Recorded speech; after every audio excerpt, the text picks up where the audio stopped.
bonus famiglia, bonus bebè, contributi per le famiglie fragili e poi contributi comunali per l'acquisto dei PC e così via. Ci stiamo davvero muovendo tra 1000 offerte, 1000 possibilità che vengono dai comuni, che vengono dalla regione, che vengono dallo Stato e in questo momento diviene sempre più complesso capire come avervi accesso.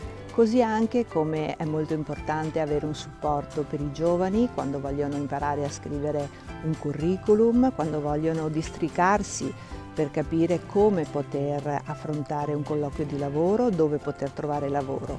E che dire degli anziani che devono semplicemente stampare un referto medico oppure avere informazioni per servizi comunali come i soggiorni estivi.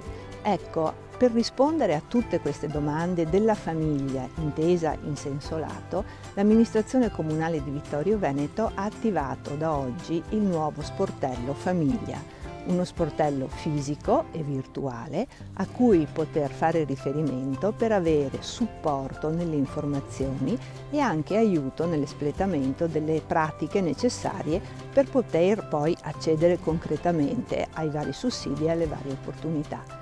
Lo sportello Famiglia, voluto dall'amministrazione comunale di Vittorio Veneto, è ora attivo presso l'Informa Città al Quadrilatero ed è aperto tutte le mattine dal lunedì al venerdì e nel pomeriggio di martedì e giovedì.